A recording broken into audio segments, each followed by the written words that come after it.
Magandang araw sa lahat. Kamusta kayo? Handa na ba kayo para sa ating talakayan? Ngayong araw ay ating tatalakayin ang pagsulat ng lakbay-saysay. Handa na ba? Ang lakbay-saysay, ito ay isang anyo ng pagsulat na maaaring maging propesyon o hanapbuhay. Mahalaga ang lakbay-saysay tulad ng travel guide at travel article upang itaguyod ang isang lugar para sa mga manlalakbay o sa mga permanenteng residente. May apat na dahilan ng pagsulat ng anyong ito. Una ay ang itaguyod ang isang lugar at kumita sa pagsusulat. Pangalawa, makalikha ng patnubay para sa mga posibleng manlalakbay. Pangatlo, itala ang pansariling kasaysayan. At pang-apat ay ang isadokumento ang kasaysayan, kultura at geografiya ng lugar sa maikling pamamaraan. Sa mga nabanggit na layunin, matatandaan ang winika ni Alexander Cockburn. The travel writer seeks the world we have lost, the lost valley of the imagination. Matatandaan rin ang wika ni Mayes. For a writer interested in place, the subject can be any on the map. One goes to war zone, one takes a wildflower. One experience a gun at the temple, one trails a foot off a sailboat in aquamarine waters. Only writing will reveal the travel furthest. Dapat ding tandaan na iwasan ang paglikha ng diskriminasyon sa mga bagay na banyaga at kakaiba. Pangalawa ay kailangang maging bukas ang isipan at malaya sa anumang paghuhusga.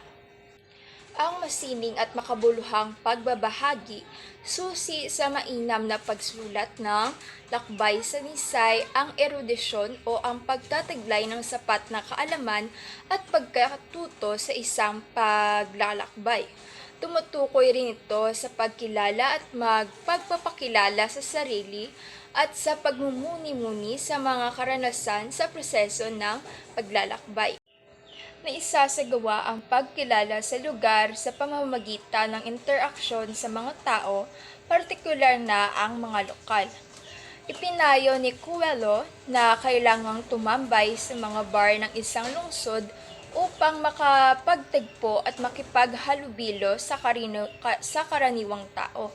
Sa pamamagitan ng pakikipag-ugnayan, may napupulot na impormasyon ang mananaysay gaya ng mga payo sa transportasyon at seguridad, sikreto ng mga gusali, lugar ng mga bargain at ukay, at mga kwentong buhay na karaniwang tao na hindi na mababasa sa anumang aklat. Makakatulong ang kaalaman sa mga tayutay gaya ng talinghaga, personifikasyon at simile upang masining na ibahagi ang naging karanasan sa paglalakbay. Mayroong tatlong uri ng pagsusulat. Una ay ang lyrical, visual at poetiko. Ang lyrical na pagsulat ay isang anyo ng sining na naglalarawan sa pagpapahayag ng damdamin, karanasan at pagpapahalaga sa pamamagitan ng mga salita at tula. Ang visual na pagsusulat ay isang anyo ng sining o pagsulat na gumagamit ng mga elemento ng disenyo at grafika upang magpahayag ng mga ideya, mensahe o kwento sa pamamagitan ng mga visual na elemento. Ang poetiko na pagsusulat ay isang anyo ng pagsulat na naglalayong magbigay diin sa kagandahan ng wika at pagpapahayag kadalasang sa pamamagitan ng mga talinghaga, imahinasyon at makulay na salita. Halimbawa ay ano ang amoy ng street food sa Bangkok, ano ang musikal na tunog sa Bird Park ng Hong Kong. Kaugnay nito, kailangang maging tapat ang isang mananaysay. Walang perpektong paglalakbay at lugar kung hindi tapat. Manggini sa pagsasabi ng totoo. Tandaang ang lakbay-saysay ay nagsisilbing patnubay sa ibang manlalakbay. Kailangang ingatan ng mananaysay ang kanyang wika at estilo upang hindi masayang ang produkto ng kanyang matalas na obserbasyon. Sa pamamagitan din ng 5 pandama, nabubuhay ang lugar sa mambababasa at nadadala sila sa pinakapaksa ng lugar. Dapat tandaan ng mananansay ang halaga ng pagmamasid at paggalang sa lugar, sa kultura at sa mga mamamayan nito. Ang pagtingin sa bawat lugar at komunidad bilang may sariling halaga at pagpapahalaga sa kanilang kultura ay nagbubukas ng mga pintuan patungo sa makabuluhang interaksyon.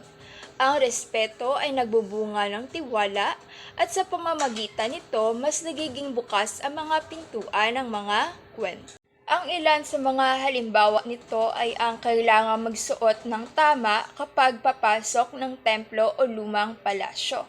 Pangalawa, hindi kailangang tumitig sa mga mata ng mga banyaga o ngitian ang mga hindi kakilala dahil kabastusan ito para sa kanila. Panghuli ay ang iwasan ang makukulay na kasuotan sa Paris at huwag magsusombrero at huwag magsushort sa pagpasok ng St. Peter's Basilica at mga sinaunang templo ng Ayutthaya. At dyan na lang muna nagtatapos ang ating talakayan ngayong araw. Naway may natutunan kayo sa ating talakayan ngayon at magkikita-kita tayo sa susunod na araw. Class dismissed.